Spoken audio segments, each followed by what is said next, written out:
बताएं। हिमालय पर्वत श्रृंखला ये सिर्फ पहाड़ नहीं है बल्कि हमारे भूगोल और संस्कृति का आप कह सकते हैं एक बहुत महत्वपूर्ण हिस्सा है। बिल्कुल। आज हम इसके अलग अलग भागों और विशेषताओं को थोड़ा और गहराई से समझने की कोशिश करते हैं।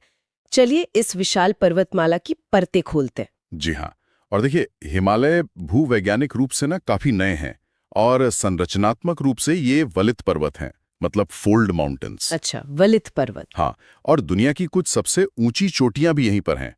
ये समझना बड़ा दिलचस्प है कि इन्हें लंबाई और चौड़ाई दोनों हिसाब से कैसे बांटा गया है। हाँ बिल्कुल। तो सबसे पहले उत्तर से दक्षिण की ओर जो फैली हैं इसकी मुख्य श्रेणियां, उन पर एक नजर डालते हैं। ये समानांतर विस्तार समझना काफी जरूरी है मेरे ख्याल से। एकदम सही।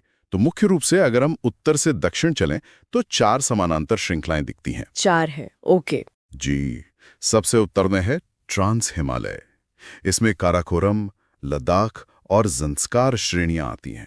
काराकोरम, लद्दाख, ज़ंस्कार, ठीक है। और एक खास बात इसमें यह है कि दुनिया की दूसरी सबसे ऊंची चोटी K2 मतलब गॉडविन ऑस्टिन, K2, हाँ। वो इसी काराकोरम श्रेणी में है, महान हिमालय में नहीं। ये कई बार कंफ्यूजन होता है। अच्छा, ये बहुत इंपॉर्टेंट पॉइंट है। K2 ट्रांस हिमालय में है। जी, और सियाचिन जैसे बड़े ग्लेशियर भी इसी ट्रांस हिमालय क्षेत्र में हैं। और जो सिंधु नदी है वो लद्दाख और ज़ंस्कार श्रेणियों के बीच से बहती है। अच्छा, सिंधु नदी इनके बीच से, ओके। तो ये हुआ ट्रांस हिमालय। उसके दक्षिण में फिर? इसके ठीक दक्षिण में आता है महान हिमालय। इसे हिमाद्री भी कहते हैं। हिमाद्री, हाँ सुना है। ये सबसे ऊंची और सबसे निरंतर मतलब बिना टूटी हुई कंटिन्यूअस श्रृंखला है। औसत ऊंचाई अंदाजा लगाइए लगभग 6000 मीटर। 6000 मीटर औसत, बाप रे। हाँ, और दुनिया की जो सबसे प्रसिद्ध चोटियां हैं जैसे माउंट एवरेस्ट, जिसे नेपाल में सागर माथा कहते हैं, सागर माथा, हाँ। कंचनजंगा सिक्किम में, नंदा देवी उत्तराखंड में, ये सब इसी हिमाद्री का हिस्सा हैं। सारी बड़ी चोटियां यही हैं ज्यादातर। और इसका जो कोर है, अंदरूनी हिस्सा, वो ग्रेनाइट का बना है, काफी मजबूत। अच्छा, ग्रेनाइट, ठीक है। और हिमाद्री के और दक्षिण में जाएं तो हिमाद्री के दक्षिण में फिर मिलता है लघु हिमालय।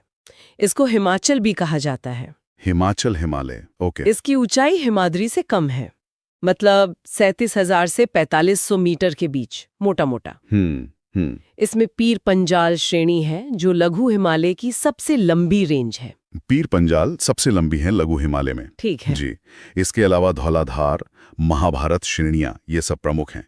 और जो खूबसूरत घाटियां हैं जैसे कश्मीर घाटी, कांगड़ा, कुल्लू, हाँ हाँ बिल्कुल। और हमारे हिल स्टेशंस शिमला, मसूरी, नैनीताल, ये सब इसी हिमाचल रेंज में आते हैं। वाह, मतलब घूमने फिरने की ज्यादातर पॉपुलर जगह इसी रेंज में है। बिल्कुल। और इसके बाद सबसे बाहरी, सबसे दक्षिण वाली श्रृंखला, सबसे दक्षिण में शिवालिक। एकदम सही, बाह्य हिमालय जिसे शिवालिक कहते हैं। ये हिमालय के सबसे नई बनी हुई और सबसे कम ऊंची श्रृंखला है।